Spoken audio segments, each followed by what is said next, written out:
네, 여러분 안녕하세요. 자, 민간경비론 이번 시간에는 지난 시간까지 여러분들이 각국의 민간경비 우리나라 포함을 해서 어떻게 발전했는지 발전 과정에 대해서 살펴보셨다 그러면 이번 시간과 다음 시간에 걸쳐서는 민간경비의 법적인 관계에 대해서 한번 살펴보시겠습니다. 민간경비의 법적인 관계라고 하면은 잘 아시는 것처럼 민간경비 서비스를 제공하는 데 있어서 우리나라가 이 경찰력이 있고 경찰력과는 다른 민간경비, 이 민간경비원이 어떠한 법적인 권한을 가지는지에 대해서 이 근간이 될 수 있는 법률적인 토대를 한번 살펴보는 건데요.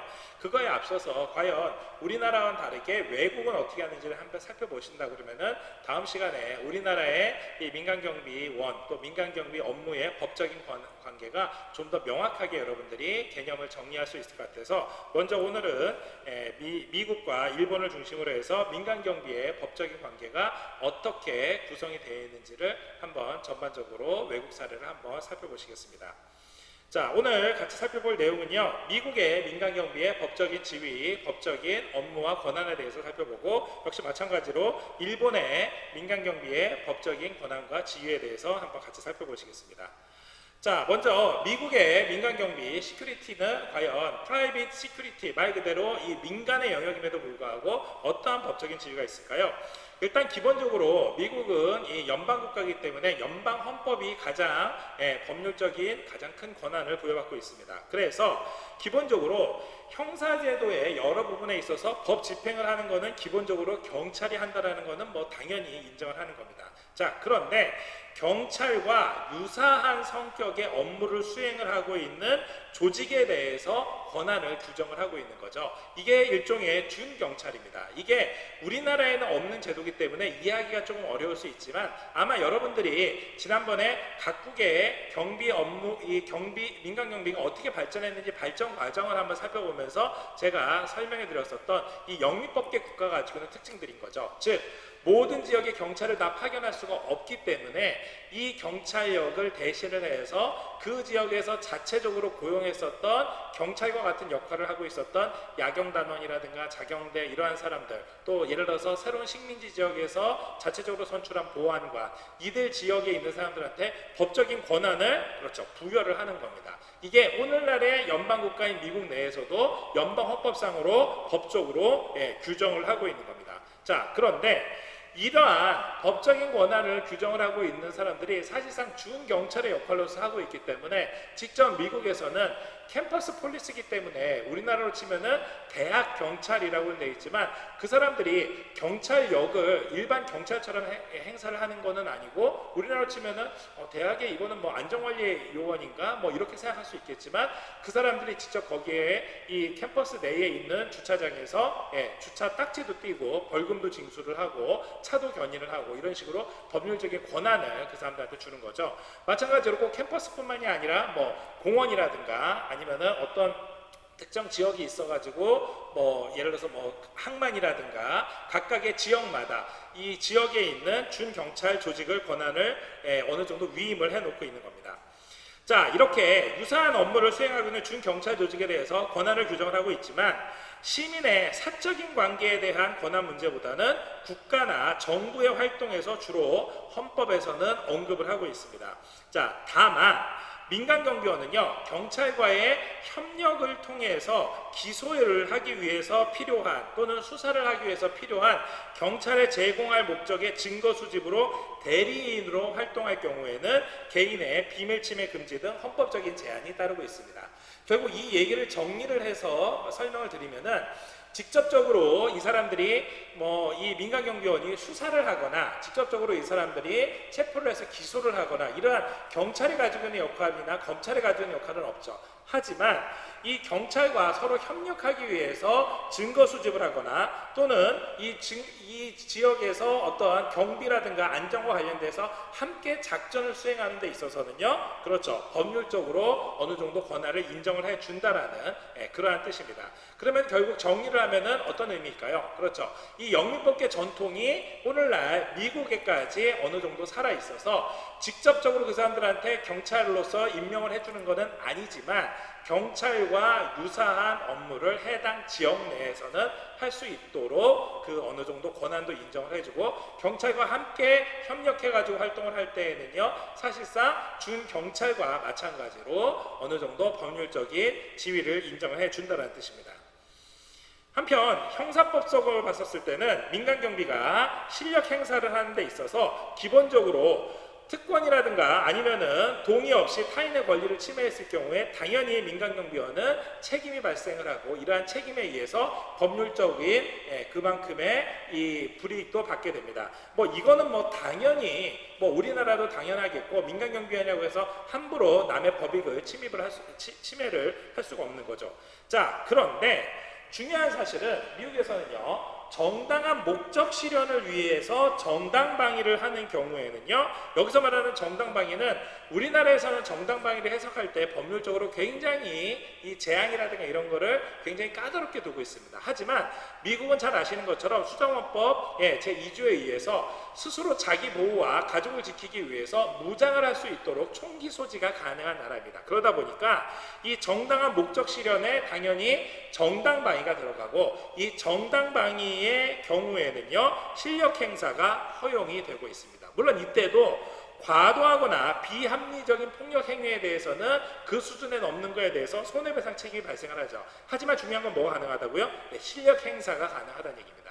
자, 그 얘기는 실제 사례로 들어보면 어떻게 될까요? 그렇죠. 예를 들어서 미국에 어떤 쇼핑몰이 있는데 그 쇼핑몰에서 경비원이 시큐리티를 담당을 하고 있습니다. 그런데 이 시큐리티를 담당하고 있는 경비원은요, 총기를 소지를 하고 있고 총기 소지 허가증도 가지고 있는 사람으로서 활동을 하고 있는 거죠. 자, 이 사람이 말 그대로 사람들을 살해할 목적으로 총기를 가지고 다니는 게 아니라 안전을 위해서 가지고 다니는 거죠. 누구의 안전입니까? 그렇죠. 쇼핑몰을 이용을 하고 있는 많은 이 손님들과 많은 방문객들을 위해서 총기를 소지를 하고 안전에 책임을 지는 겁니다.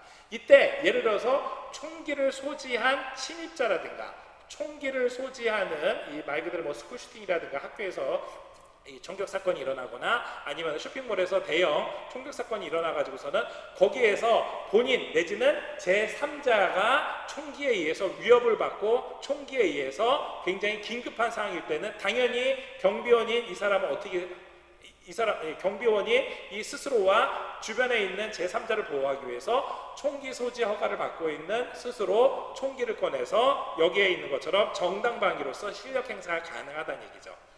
자, 그러면은 이게 우리나라에서는 총기 소지가 민간인이 불법 무기이기 때문에 소지를 할 수 없지만 미국에서는 누구든지 이 전과가 없고 마약과 관련돼 있는 뭐 정신병력이라는 이런 게 없으면은 성인이면은 누구나 총기를 소지할 수 있다라는 가정하에서는요, 쇼핑몰뿐만이 아니라 그렇죠, 사회 곳곳에 안전과 관리되어 있는 사람들은 당연히 총기를 소지를 하면서 활동을 할 수 있기 때문에 결국 우리나라에서 특수경비원만 경찰의 감독하에서 총기를 가지고서는 활동하고 있는 것하고는 굉장히 다른 차원에서 현재 민간경비가 이루어지고 있는 겁니다.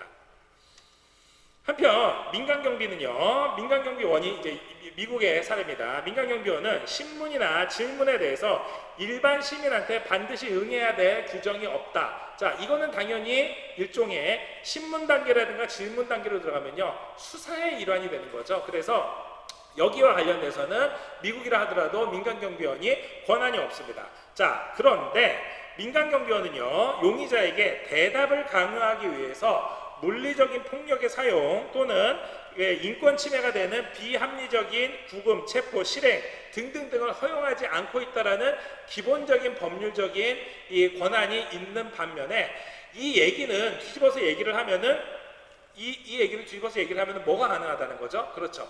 질문을 이 사람이 안전과 관련되어 있는 질문이라든가 안전과 관련되어 가지고서는 상대방한테 대답을 요청을 하는 거죠. 자, 그런데 상대방에게 필요한 질문이나 필요한 대답을 요청을 했는데 여기에 상대방이 반응하지 않았을 경우에는 또는 여기에 대해서 물론 강제력이 없으니까 강제력을 행사하지 않은 가운데에서 이 사람의 종합적인 답변하는 태도라든가 그 사람이 소지하고 있는 물품에 대한 외관만 봤었을 때 위험하다라고 간주가 되면은 뭐가 가능할까요? 그렇죠. 예를 들어서 쇼핑몰에 진입을 못하게 한다라든가 아니면은 학교에 들어오지 못하게 한다라든가 이런 식으로 그 지역의 시큐리티를 담당하고 있는 사람으로서 신문 과정을 통해서 물리력은 행사할 수 없지만 신문을 통해서 스스로 안전을 그리고 지키고 있는 시설물의 안전과 관련되어 있는 판단을 할 수 있게 됩니다.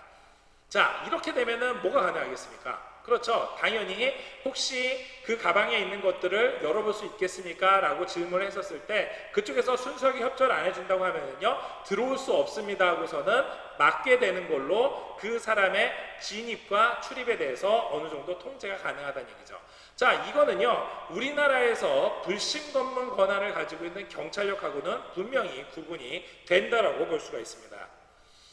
한편 민간경비원이 여기 이어서 나오는 수색, 경찰의 협조 하에 활동이나 아니면은 준경찰로서 인정을 해서 주법과 지방법에 의한 권한에서 활동하지 않는 한 일반 시민과 동일합니다. 자, 하지만 수색을 정당하기 위한 법적인 근거가 있을 경우에 가능합니다. 그래서 이러한 법적 근거나 권한이 기본적으로 있는 지역들이 있는데 이런 게 대표적인 게 앞서 말씀드린 것처럼 공공기관에서 시큐리티를 하고 있는 민간경비원이라든가 아니면은 뭐 공원이라 하더라도 국립공원들이 있습니다. 국립공원에서 근무하면은 우리나라로 치면 경찰 아닌가요? 라고 하겠지만 국립공원에서 우리나라도 보면은 경찰이 아니라 그렇죠. 공원 관리를 하고 있는 전문적인 인력이 있죠. 마찬가지로 여기에서도 공원 관리를 하고 있는 전문적인 인력이 그 공원 지역 내에서의 안전을 담당하기 위해서 당연히 총기 소지 허가를 받고서는 총기를 소지를 하고서는 근무를 하고 있습니다.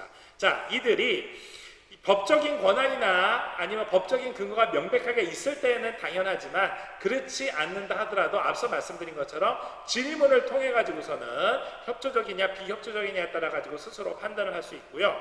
한편 법률적으로는 민간경비원이 수색 허용 범위를 명백하게 규정하도록 돼 있으나 규정되어 있지 않는 곳도 아직까지는 많이 있기 때문에 현장에서 혹시라도 위험한 물건이라든가 혹시라도 위험성이 있는 인물 같은 경우에는 각 민간경비 책임자의 책임하와 판단하에 이 지역의 안전을 이 출입 통제를 통해서 관리를 하고 있는 상황입니다. 자, 그 외에도 막상 사건이 발생을 하고 난 이후인 민사법적인 상황들을 한두 가지 보겠습니다. 먼저 첫 번째, 만약에 그 과정에서 어떤 손해배상 상황이 발생을 했었을 경우에는 이 불법행위에 대한, 즉 민간경비원이 어떤 권한이 부여받지 않은 상태이기 때문에 민간경비원의 행위에 대한 제한 규정 자체가 기본적으로 존재를 합니다. 즉 이러한 불법 행위를 하지 말라는 거기 때문에 당연히 민간경비 행위는 어떻게 될까요? 제한을 했다라는 거죠. 자, 그래서 결국 민간경비원의 불법 행위도 일반인의 불법 행위와 동일하게 됩니다. 다만 여기에서 예외적으로 되는 건 뭘까요? 앞서 말씀드린 것처럼 그렇죠. 정당방위 같은 경우입니다. 이 정당방위 같은 경우에는 당연히 동일한 형사적 민사적인 책임을 어느 정도 면제를 받아서 정당방위가 충분히 가능하고요. 계약관계에 따라서 문제가 있을 수도 있는데 이거는 민간경비 업체가 민간경비 수요자가 있습니다. 이 수요자의 즉 말 그대로 고용주인 고용한 기관에서 서로의 계약 조항을 통해 가지고 행위 기준 자체를 여기에 명시를 했었을 경우에 여기에 따른 계약관계 문제는 민사상의 권한으로서 진행이 되는 겁니다. 즉 경비업법 이 계약법상 민간경비원의 권한 범위라든가 아니면은 민간경비업체가 제공해야지 되는 경비 서비스를 어느 정도까지 활동해야 되느냐에 대해서 엄격하게 나름대로 규정을 해놓고 있습니다. 그 얘기는 뒤집어서 얘기를 하면은 여기에서 정해놓은 활동 범위, 여기에서 정해놓은 이 활동 영역, 여기에 대한 권한 이거를 벗어나는 거에 대해서는 당연히 법률적인 책임을 진다는 거죠. 자, 이런 측면에서는 사실상 민사법상에서의 이 민간경비원의 권한은 앞서 말씀드렸었던 연방헌법이라든가 아니면은 형사법적으로 봤었을 때 정당방위상으로 봤었을 정당방위상으로 스스로의 이 권한과 또 제3자의 이 법익을 보호하기 위해서 거기에 대한 정당방위가 가능했었던 것과는 다르게 굉장히 민사상으로는 그렇죠, 책임을 아주 두껍게 두고 있습니다. 따라서 이러한 민사적인 권한에 있어서 사실상 일반인과 동일하게 또는 계약법 내에 있는 계약상에 있는 활동까지만 할 수가 있기 때문에 결국 이 범위를 벗어나는 것에 대한 손해배상은 당연히 민간경비 계약 업체, 즉 민간경비 업체가 당연히 보상을 해주도록 되어 있고요. 이러한 손해배상이나 보상 같은 경우에는 이 스스로 민간경비 업체가 직접 부담하기도 하지만 이 민간경비 업체도 관련돼서 제2, 제3의 보험을 등으로 해가지고 불법행위에 대한 이 손해배상 보험으로 많은 부분을 처리를 하고 있습니다. 한편 이 민간경비와 관련돼서 이 영미법계 국가들, 특히 미국 같은 나라는요, 우리나라하고는 다르게 이 민간경비원의 법적 지위를 크게 세 가지로 나누어서 볼 수가 있는데요. 대표적으로 이 빌렉이 민간경비원의 법적 지위를 일반 시민과 같은 민간경비원, 그리고 특별한 권한을 가진 민간경비원, 경찰관 신분을 가진 민간경비원으로 크게 구분을 했습니다. 대표적으로 일반 시민과 같은 민간경비원은요, 정부 기관으로부터 위임이나 자격을 받지 못한 상태에서 우리 그냥 뭐 아파트 경비원 아저씨라든가 이런 식으로 일반 경비 업무를 수행하는 경비원입니다. 결국 이들은 사실상 일반인과 동일한 권한만을 가지고 있을 뿐이기 때문에 뭐 스스로를 지키는 것 외에는 또 제3자를 지키기 위해서 정당방위하는 것 외에는 사실상 거의 법률적인 권한이 없습니다. 자, 하지만 두 번째부터는 얘기가 다르죠. 두 번째부터는 정부 기관에 의해서 어느 정도의 경찰 업무와 같은 준경찰로서의 이 권한을 위임받은 민간경비원입니다. 자, 이들은 제한된 근무 지역 내에서는 사실상 경찰과 동일한 업무를 할 수 있는 거죠. 자, 그런 경우에 만약에 앞서 말씀드린 것처럼 국립공원에서 활동하고 있는 국립공원 관리원들이 총기를 소지하고서는 안전관리를 담당하고 있다. 자, 이 사람들은요, 경찰 아닙니다. 경찰은 아니지만 어떤 역할을 하는 거죠? 그 지역 내에서 안전관리를 하고 안전관리를 하는 도중에 총기를 사용할 경우가 생겼을 경우에 총기 소지 허가를 받고서는 활동하고 있는 민간경비원이기 때문에 이렇게 활동할 수 있는 역할을 부여받고 거기에 대한 형사적인 민사적인 책임을 덜 수가 있는 겁니다. 자, 이거는 우리나라에서 보면은 뭐와 유사한가요? 그렇죠. 여기 나와 있는 것처럼 우리나라의 청원경찰과 아주 유사한 형태를 띠고 있습니다.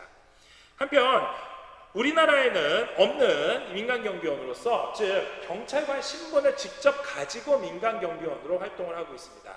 자, 우리나라는 현행 경찰 공무원이 뭐 본인이 비번 날이라고 해서 아니면 본인이 예를 들어서 야간 근무이기 때문에 야간에 이 경찰 업무를 하고 있기 때문에 주간에 시간이 비어서 그 주간 시간대에 별도로 시큐리티 업체에서 근무 당연히 이중 직업을 갖지 못하고 있죠.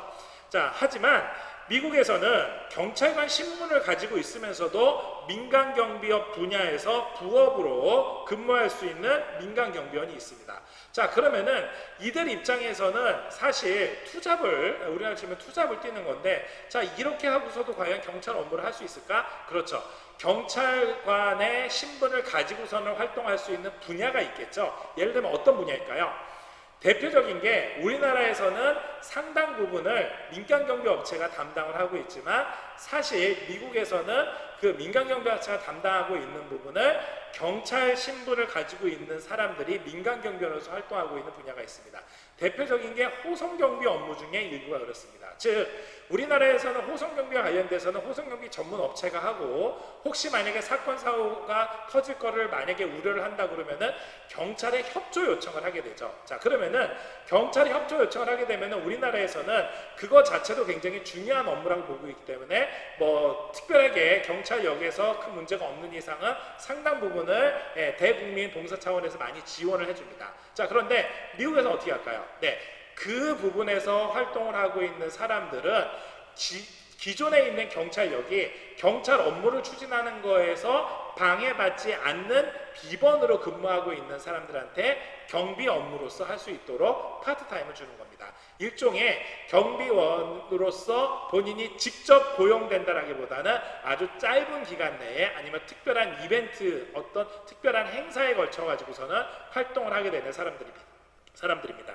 결국 이 사람들은 사실상 두 가지의 신분으로 활동을 하는 건데, 바로 그 행사를 하는 동안에, 아니면은 그 뭐 수송 업무라든가 아니면 대규모 행사를 하는 동안에는 경찰관이지만 민간 경비원으로서 활동을 하고, 그 행사가 끝나고 그 수송이 끝나고 난 다음에는 다시 경찰관의 업무로서 복귀를 하게 되는 이러한 경비원, 이러한 민간 경비원도 경찰관의 신분을 가지고 활동을 하고 있습니다. 자, 이렇게 미국에 대한 민간경비와 관련된 내용도 살펴봤고요. 자, 일본의 민간경비의 법적 지위를 이어서 간단하게 살펴보시겠습니다. 일단 일본의 민간경비원은요, 일반인 이상의 특권이나 권한은 부여하지 않고 있기 때문에 사실상 우리나라와 거의 대동소이합니다. 기본적으로 일본의 민간경비원의 법집행 권한은 그냥 일반 시민이 자기 스스로의 재산을 관리하는 데 있어서, 자기 스스로의 안전을 보호하는 데 있어서 이 재산관리권 범위 내에서만 정당화하고 있습니다. 따라서 그 업무를 사실 본인이 직접 해도 되는데, 뭐 그 시설물이 너무 넓거나 혼자서 다 못할 경우에는 어떻게 하는 겁니까? 계약을 통해 가지고서 민간경비 업체에 자신을 대리해서 이 안전을 책임지게 하는 거죠. 결국 일본의 민간경비원은 민사상 형사상 책임에 있어서 일반 시민과 동일한 지위를 가지고 있는 거고, 이는 우리나라와 동일합니다.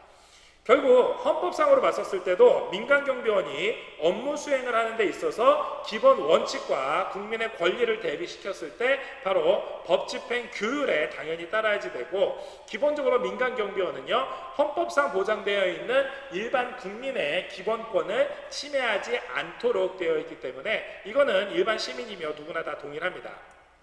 자, 한편 형사법적인 권한은 이 대목은 우리나라의 민간경비원하고도 유사하기 때문에 한번 여러분들이 유념해서 한번 봐야 될 텐데요. 먼저 형사법적인 권한을 봤었을 때 민간경비의 이 업자, 경영자들과 민간경비원은요, 경비 업무를 수행하는 데 있어서 어떤 특별한 권한을 부여받지 않고 앞서 말씀드린 것처럼 일반인과 동일합니다. 결국 타인의 권리나 타인의 기본권, 타인의 자유를 침해하지 못하도록 되어 있기 때문에 사실상 원칙적으로 형사법적으로도 문제 발생 시에는 일반인과 동일합니다. 일반 시민과 동일합니다. 앞서 얘기했던 것과 동일하죠. 자, 그런데 여기에서 민간경비원이지만 법률상으로 보장을 해주고 있는 몇몇 권한에 의해서는 면책이 가능하고 또 여기에 따른 권한도 부여를 받고 있습니다.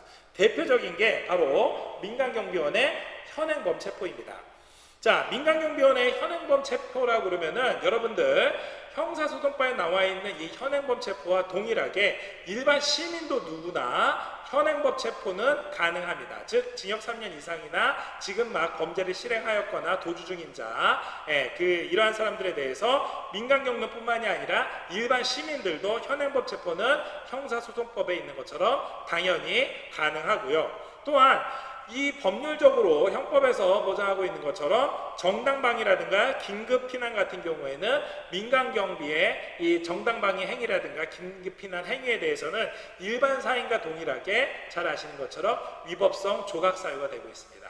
자, 결국 헌법적으로나 형사법적, 그리고 앞에 나와 있는 민간경비의 법적인 권한에 있어서도 일반 사인과 동일하게 규정이 되어 있지만 그 중에서도 민간경비원 스스로 또지는 제3자를 지키게 할 수 있는 가장 대표적인 권한이 여기에 있는 것처럼 정당방위나 긴급피난, 그리고 현행범 체포 같은 경우에는 민간경비원도 할 수 있다라는 점이 일본의 민간경비원의 법적 지위의 특징이고, 이는 우리나라의 민간경비원의 법적 지위와도 유사한 부분이 있습니다. 이러한 일본 경찰과 민간경비의 법적 지위를 한번 비교를 해보면요, 기본적으로 민간경비, 잘 아시는 것처럼 일반 개인, 계약자인 고객을 위해서 활동을 하고 있습니다. 경찰이 공공의 목적에 의해서 활동하고 있는 것하고는 분명히 구분이 되어 있기 때문에 여러분들이 아마 제일 첫 시간에 같이 한번 봤었던 민간경비와 공경비의 재관계에 있는 내용과 유사하게 여러분들이 비교를 해보시면 좋을 것 같습니다. 한번 경찰은 이 범죄 예방과 지금 현재 범죄가 일어나고 있으면은 범죄 진압 제지뿐만이 아니라 기본적으로 뭐 수색이라든가 뭐 무기의 사용, 보호, 피난 조치, 신문 이런 것들이 모두 다 가능한 반면에 민간 경비는 당연히 특별한 권한이 주어져 있지도 않고 또 일반 시민이 활동할 수 있는 범위 내에서 일반 시민으로서만 활동을 하고 있습니다. 당연히 경찰은 특별한 형태의 종류나 무기를 소지를 하고 당연히 사용도 가능하지만 이 민간 경비는 경찰과 유사한 복장이나 무기 소지가 절대 금지되어 있고 호신용구 소지에 대해서도 굉장히 제한적으로 되어 있습니다. 한편 이어서도 여러분들이 다음 시간에 보시겠습니다만 우리나라 같은 경우에는 특수경비원 같은 경우는 이런 부분이 오히려 더 일본보다도 더 발전된 형태로 현재 유지가 되고 있고요.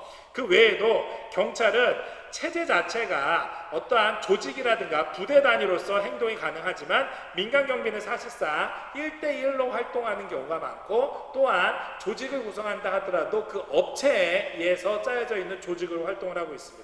그 외에도 각종 능력적인 측면에서도 경찰이 엄격한 선발 훈련과 고대 훈련을 하는 반면에 민간 경비원은 말 그대로 부적격자라든가 아니면은 이 수준 미달자에 대해서만 배제를 하고 이 교육 시간 훈련도 경찰에 비해서는 굉장히 단기간에 활동을 하고 있습니다.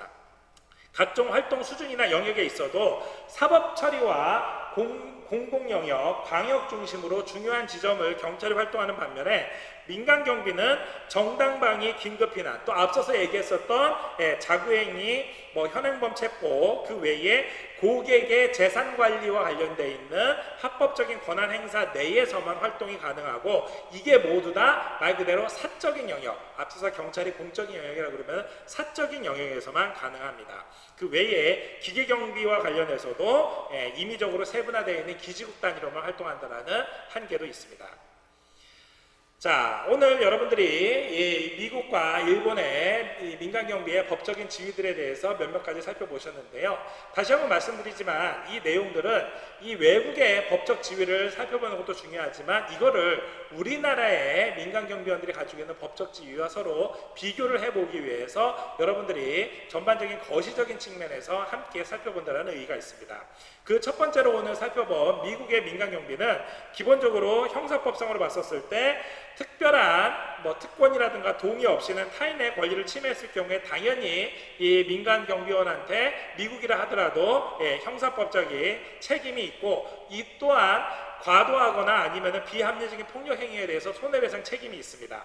또한 신문 같은 경우도 일반 신문이 말 그대로 일반 시민한테 응해야 될 절대적인 규정이 없기 때문에 신문을 통해 가지고 불법적인 행위 당연히 안 되도록 되어 있고 수색에 의해서도 민간인과 동일합니다.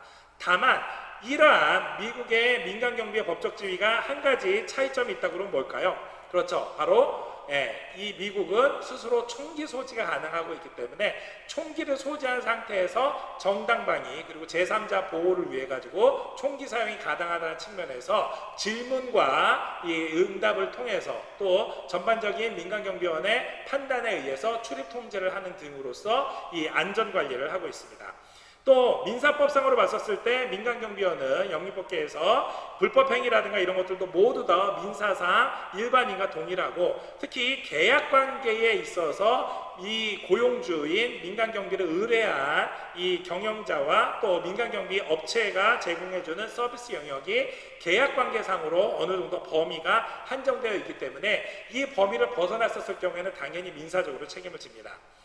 한편 블랙은 이 민간경비원의 법적인 지위를 크게 세 가지로 나눠서 일반 시민과 동일한 우리나라의 일반적인 민간경비원과 같은 역할을 하고 있는 사람, 한편 이 경찰의 이 역할과 유사한 특별한 권한을 부여받은 그러한 민간경비원, 우리나라의 청원경찰과 유사하겠죠. 한편 경찰관 신분임에도 불구하고 또 다른 민간경비원으로서 활동할 수 있는 이러한 제도까지 지금 미국에서는 운영이 되고 있습니다. 한편 일본은 일반인과 민간경비원이 사실상 어떠한 권한이라든가 이 법적 지위가 거의 동일하기 때문에 경비원으로서 일반인 이상의 특권이라든가 아니면 권한 같은 경우에는 전혀 없습니다. 한편 이 민간경비원의 법 집행 권한은 말 그대로 일반 개인 시민이 자신의 재산 관리를 위해서 가질 수 있는 이 정도 권한 내에서만 가능하고, 이에 따라서 민형사상 불법행위가 있었을 경우에는 당연히 일반인과 동일하게 법적인 책임을 지고 있습니다. 또한 형사법적으로 봤었을 때 경비 업무를 하는 것에 있어서 특별한 권한을 부여받지 않고 있고, 여기에 타인의 권리라든가 타인의 자유, 타인의 어떠한 기본권은 절대로 침해를 못하도록 되어 있습니다. 다만 일본도 민간경비원의 현행범 체포라든가 아니면은 정당방위, 긴급避難 같은 경우에는 유업성 조각사유에 해당되기 때문에 일반 시민들이 할 수 있는 것과 동일하게 민간경비원도 법적인 권한을 가지고 있다고 볼 수가 있습니다. 자, 오늘 여러분들이 미국과 일본의 이 민간 경비의 법적 지위에 대해서 한번 전반적으로 한번 조망을 해봤는데요. 자, 이러한 특징들을 봤었을 때 과연 우리나라가 현재 운영하고 있는 경비원의 법적인 지위가 뭐 옳으냐 그르냐를 떠나가지고 어떠한 이 영향관계를 가져서 지금까지의 이 민간경비의 법적 제도, 우리나라의 민간경비원의 법적 토대가 되었는지를 한번 전반적으로 비교를 해볼 수 있는 그런 자리가 되었으면 하는 바람입니다. 자, 오늘 여러분들 미국과 일본의 민간경비원의 법적 지위 한번 살펴봤는데요. 한번 여러분들이 좀 내용들이 좀 혼돈되는 내용들은 한번 복습해 주시길 부탁드리고, 다음 시간에 이어서 우리나라 한국의 민간경비의 법적 지위에 대해서도 한번 같이 살펴보도록 하겠습니다. 자, 오늘 수업 이걸로 마치도록 하겠습니다. 퀴즈와 함께 이어서 학습해 주시길 부탁드리겠습니다. 수고 많으셨습니다. 감사합니다.